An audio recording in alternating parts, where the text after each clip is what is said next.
Welcome back, brothers and sisters. I am Braden. This is Langley Outdoors Academy, and thank you for stopping by. All right, guys, today is your Monday episode of Bullet Points, and we're going to talk about something I'm going to classify as feisty/spicy. Feisty spicy. Because there's an article in The Hill that I think is very interesting, because I'll tell you what, the abortion thing that's going on in Texas, that's not what this channel is about. I don't focus on those topics, but it's got the left tore up. And a lot of them are reacting in anger and rage and irritation to the minimum. But this guy, Alan Dershowitz, actually came out with something very interesting and conflated it to gun rights and how they could do a 1-2 punch. And like I said, spicy/feisty. Everything's in the description box below per usual, and I want to know what you guys think on this because I have an answer, but I want to know what you guys think as well. Let's dive in. All right. Here's the article's title. How to Mess with Texas's Anti-Abortion Bounty. Apply it to gun sales. Ooh, spicy. All right, let's see what he's actually talking about here, because this is an interesting. I'm gonna be honest, I don't agree, but it is interesting. I can acknowledge intellect when I see it, and this is clever. I don't agree, but clever. Now, abortion and gun control are two of the most controversial issues in our nation. Facts.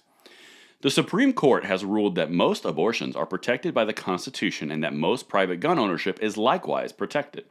Roe v. Wade was decided by a 7-2 vote in the court's justices Heller v. District of Columbia by a 5-4. Maybe those valid. That's just stating of objective fact. Let's talk about the Mississippi law and abortion. A Mississippi law which prohibits most abortions after about 15 weeks is now before the High Court, which is interestingly enough why Texas was not taken up to the Supreme Court. It's because there's already a pending court case. That's how it works. But anyway. So instead, Texas seeks to deter those who would facilitate abortions after 6 weeks by threatening them with a civil lawsuit brought not by the state but by private citizens. Very true. Again, objective fact. And this is where it gets really feisty towards gun rights. This tactic has produced an initial victory from 5 justices who refused to enjoin the law. It wasn't a victory. They just didn't cede it because it's going to be talked about in the Mississippi case. Anyway. Accordingly, many Texas abortion providers, fearful of being sued, have stopped their constitutionally protected activities just as the Texas lawmakers hoped they would. And this is where they turn it on our head and kind of do the good for the goose, good for the gander approach. There is, however, another response. A political one that fights fire with fire and may at least make other states think hard about following Texas's lead. And that's an important piece here. The reason the left is freaking out about this, about the gun rights growing across the nation, the reason they're focusing is because Texas is seen as a leading southern state, a Republican state. If they do it, the others will follow. That is the big thing. They have to take out the head of the snake, because if not, the rest of the snake is going to continue, even though it says, don't tread on me, whatever. Just saying. Now, it also may give pause to the 5 conservative justices before they consider approving the Texas end round around Roe. So now that's the interesting point here. They're trying to really trying to do 2 things. They're trying to influence states not to follow Texas's lead, but they're also trying to influence the Supreme Court justices by saying, oh, this will cause more issues because this is the response. They're trying subtle pressure. Sound familiar?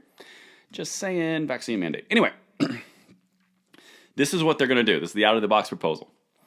Consider this out-of-the-box proposal. Liberal, pro-gun control states could apply the Texas bounty approach to gun control.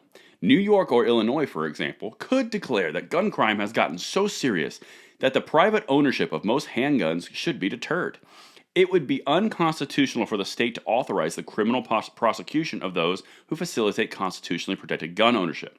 But the state could, instead, enact a gun bounty civil law modeled on the Texas abortion law.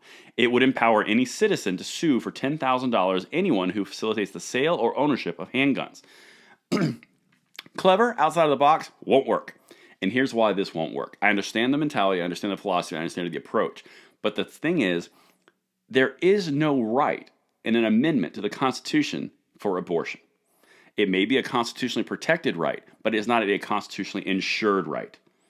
That's a very important distinction. The Second Amendment shall not be infringed. That's pretty clear. There's nothing about the abortion in the Constitution, which is why they're having trouble with this, because they really don't like that Constitution. It really holds them back, which is why we love it. But just saying, that's the first thing.